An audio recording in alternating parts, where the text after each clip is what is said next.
Hey team, today we're going to be talking about my process for building brand identities. Let's go! Firstly, what I want to do is I want to give you a sneak peek at a Rebels process. And this is my creative process. Not many people have seen it before, so I'm excited to share and just run over it in a little bit of detail. So, this is what my creative process would look like, the whole entire process, even before I've got a client. Now, I go deep into this particular process within my programs and the courses and some of the other emails and stuff that I do. So I'm just going to skim over it. But if you want to learn more, make sure you reach out to us and we can figure something out. Do you know what I mean? So number one, first side, Sandbox. This is the testing. This is the pre-transaction. So what I'm doing here is I'm actually jumping on calls with clients who I've never met or I have actually worked with before, and I'm just asking them questions. There's no money involved. There's no sales involved. All I'm doing is I'm gifting my knowledge, and all I want in exchange is their knowledge. So I'm asking them about their business. They're asking me about my business, what I can ask them or give them some information about how branding can help them and how it can impact their business, and I can answer any questions they have about that world. And in return, I'm asking them questions about their world, like what are the things that they struggle with, what are the problems that they're having right now, what are the obstacles that are getting in the way, how can brand help them, yada, yada, yada, yada, yada. So that's the Sandbox testing, and that's a really good thing to have within your creative process because, as I said, most of the time when clients speak to designers and vice versa, it's all about money. So there's a lot of pressure on it. So you can get better at talking to clients with a sandbox, with a testing environment. So have that. Secondly, defining the fit. This is all about personal alignment. This is all about understanding whether I'm the right person, whether I believe that I can help them, whether my style and my energy is going to be best suited for them and their project. I'm trying to understand their personality traits. I've got things like this client aid method that I've built where I can kind of categorize clients into the way that they work. And all of these things are happening within these processes here in this defining the fit. And this is before we've even got into really talking about prices or anything like that. And that happens in that flexible expectation space where I'm trying to really understand all their deliverables, what they want, how I can create a unique experience for them. I don't by any means at all anymore, there's a lot of things I just said there, create like a one size fits all. It's all very tailored to their individual needs. So here I'm asking them like whether they'll need a big brand book, one of the most important assets that they're going to need. Where's the best use of my energy for them after the bits that I've done are created?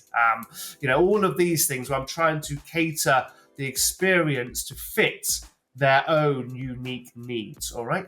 Once we've done all this, and this is where after enjoying this flexible expectations place, this is where all your onboarding happens. Like I said, the deliverables, the contracts, the SOWs, deposits are paid, and all of these wonderful bits and pieces. Because, like I said, even though this is a very client-centric process, even though it's all about bringing the clients in and creating a very safe environment for them, I still have this underlying control, and there still has to be some sort of process within the safe working environment. All right. Then I'm into the creative approval loop. So this is when the actual creativity starts. So we've gone through I'm going to go into this in a little bit more detail as we go, but we go into discovery calls, clarity discussion, sketch processes, and all these kind of things. But rather than a feedback process, it's all about this creative approval loop. So whenever I'm sharing something, whenever I'm bringing the client in, I'm always getting them to approve the things that I'm doing before I move on to the next stage. I'll talk about that in more detail, but this allows you to keep moving forward rather than kind of go forward 5 steps and backwards 10 steps. We've all been there. Do you know what I mean? Then the Handover Cuddle. So this is where I want to try and become a trusted partner with my clients. So what I'll be potentially doing is outlining, once we've built this visual identity or this brand identity, there's so many ongoing costs and there's so many ongoing things that they might not have even thought about. So I'll be thinking about those for them, outlining them and letting them know that I can help them with them. Maybe it's worth me staying on for 3 months just to help them kind of ingratiate this new identity and this new brand across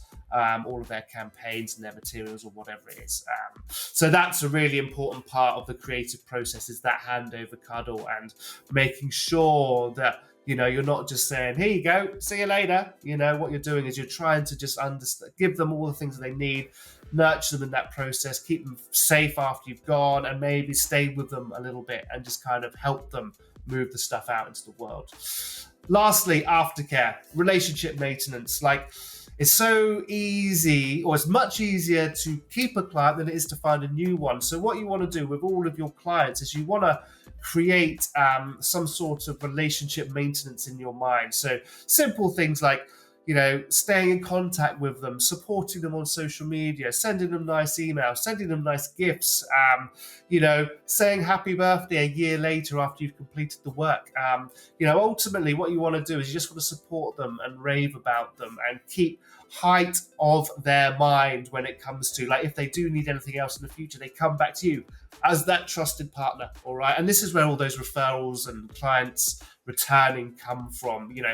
I know many people here might go, well, if you do a good job, they'll never have to come back. But let's not be silly. Let's not be short-sighted. Let's think about the future. 5, 10, 15 years down the line. If they continue to work with you over those 15 years on other things, other projects, there are other businesses they're building, that's what you want, all right? So I just wanted to share this with you because not many people have seen it.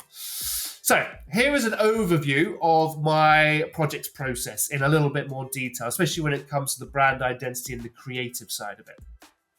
So, like I said, I showed you that whole purple thing, which is the whole kit and caboodle. This bit is purely just that kind of creative element. So once the client's signed off, once we've aligned on the expectations, once we've defined the fit and all that kind of stuff, now I'm in the process. So discovery call with the client. Now, again, this is a very broad idea of what my process looks like based on an average kind of project. But there are, as you know, you're all very clever people here. There are so many different sizes of projects. There are so many different clients, different deliverables. But this just kind of gives you an overview of the kind of process I go through on the daily. Do you know what I mean? So discovery call, that's the first thing I always do. That's where a lot of the kind of strategy happens. This is about 2 hours. It's usually on Zoomy. I should call it Zoom rather than Zoomy, so people don't start searching for Zoomy online.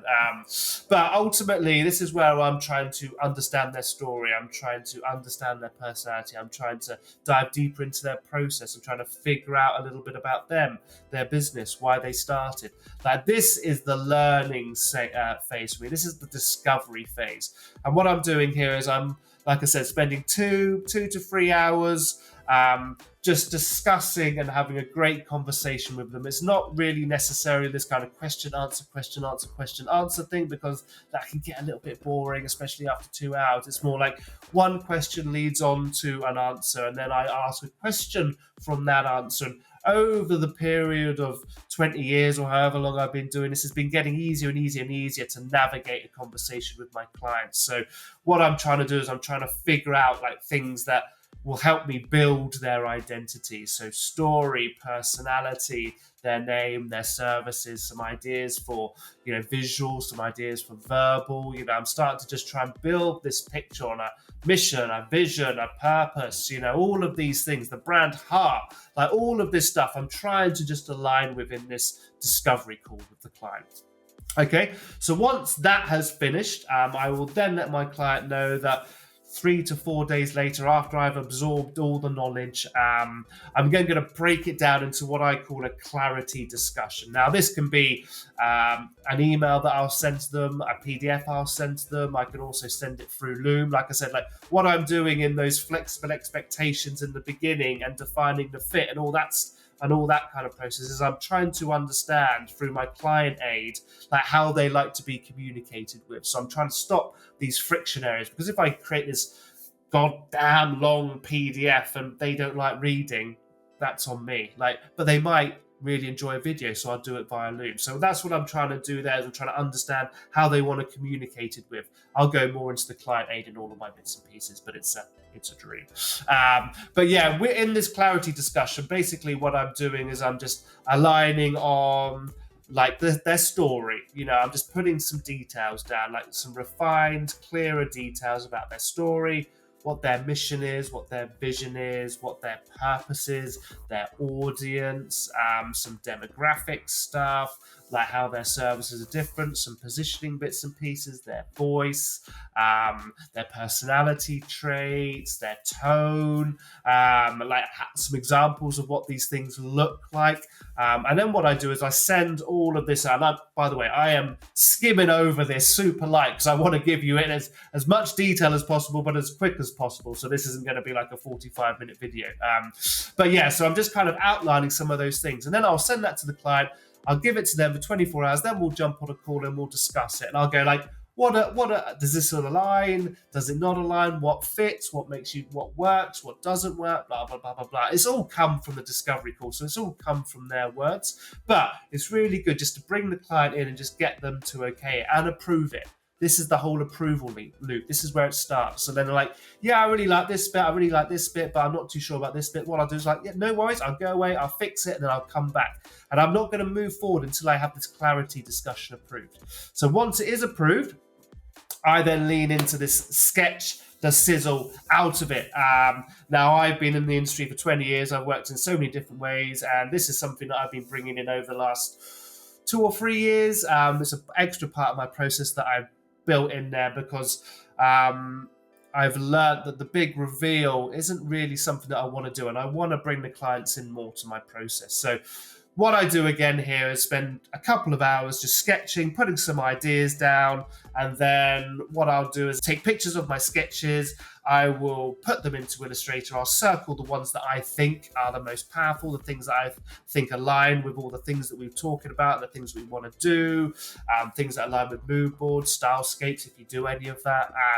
Like this is the direction I think we should go in. But I spend like 2 hours to 4 hours max just sketching up some pages of ideas, quite loose but detailed enough so they can understand what they are. Send them over by Loom, talk through it, discuss my ideas, and then again what I'll do is I'll give them some time to sit on it. I love giving my clients time to sit with stuff, so I'm not making them make rash, impulsive decisions that they're going to regret 3 weeks later when we're already building something and they're like, oh, I don't really like it, but you pressured me into saying yes. Like, that's not really the way I like to work. So putting that sketch bits and pieces together, like I said, allows them to kind of see where I'm thinking, see my idea process. And then what we do here is we start that creative loop, approval loop process again. So I'm like, these are the things I'd like to do. And the client's giving me feedback and they've gone, oh yeah, I really like this idea. Or can we take this idea and bring a little bit of that? Or how would that look? And I'll be like, yeah, no worries. What I'll do is I'll go away and do A, B, and C. Are you happy with that? Yes, I'm happy with that, James. Tick. Approval loop done. So now I'm on to the next stage where I'm refining a couple of these ideas more, maybe refine sketches, and then going into these developed visual directions. Do you know what I mean? Like adding in some vector, cleaning things up a little bit. And then again, I'm in that same process again, like going back via Loom, talking them through it, unless I can have an in-person workshop with them, which is very rare because a lot of my clients are abroad. So Loom and Zoom, the combination of those two are great for sharing presentations with PDFs and stuff. But what I'm doing again here in this developed visual direction process is I'm not taking it all the way to finished. I'm taking it to the next stage and then asking them, like, this is looking really good.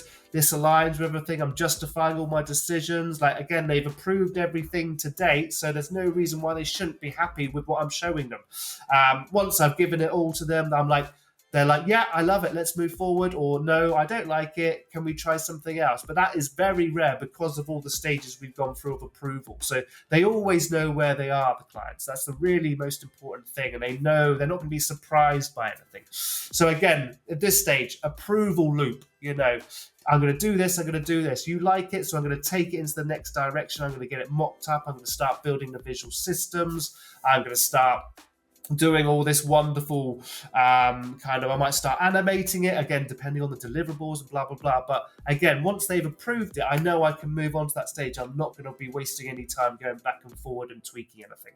And then, like I said, once I've got all that, again, this approval loop, I'm then, like I said, finally building out the whole system. So I've got the logo, I've got the colors, I've got the associated type choices, I've got layouts, I'm probably working on social media tiles, I'm working on some presentation templates. So again, I'm working on animation, story slides, often some web assets, apparel assets, again, depending on the scope of the project. But I know I can lean heavily into building the system because everything else has been approved, all right? And all of these count as your feedbacks. Approval loop, feedback, done.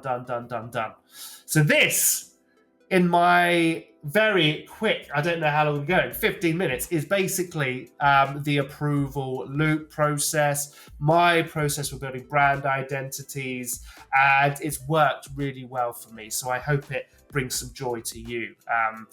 Finally, just be very wary about this big reveal. I did the big reveal for many years, and it never bit me in the butt too much, but what I found was that it didn't involve my clients enough in the process, and I found that actually by bringing the clients in and getting them to feel safer in that environment, stopped a lot of the hand-holding, stopped a lot of the micromanaging, and actually made them trust me more and created a better bond and built more of a relationship with me, which has brought me more and more work. So rather than having a discovery call and then not seeing them until the very end where I show them everything, there's lots of little stages in between. Do you know what I mean? Where we're catching up, we're sharing ideas, and they're a part of it because this is a big thing for them. Getting them involved in it is something that they love to do. But you have to have control. You have to be in control of the process. But that is your role as a leader. Be in control, let them in, create that oxytocin bond, that love drug between you and the client. Because if you can build that oxytocin bond, do you know what I mean? That biochemical bond, they'll trust you forever and they'll rave about you forever and they'll bring all their friends to you. And that's what you want. If you want to be less on social media, do this kind of stuff, all right? Unpredictable educationer here. Random sizzle. Multitasking makes you dumb. Did you know that? It actually lowers your IQ. So all these people who tell you they're great multitaskers, just say, hey, you're becoming a dummy. Do you know what I mean? Just want to chuck that in there. Random.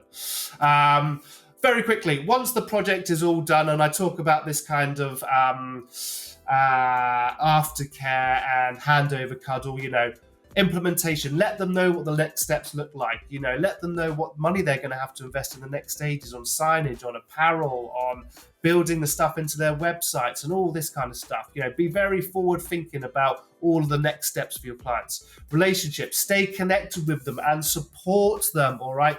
Give them a like on social, drop them a comment, whatever it is, just keep showing up for them even after the project. Connections, finally, ask them if they've got any friends that might want to work with you, all right? Because a really good time to ask for something from your clients is after they've said thank you, because they feel like they're indebted to you. So once the project's ended and they go, thanks, that was such a cool project, I loved how you worked, just go, I loved working with you. If that is the case, would you mind putting me in contact with anybody that you might know that I might be able to help? Because I'd love to stay connected with you and help your friends as well. When somebody says thank you to you, it's a really good opportunity for you to ask for something. Little tip, all right? That's it. Grab the freebie down below, absorb more knowledge, and hit that subscribe.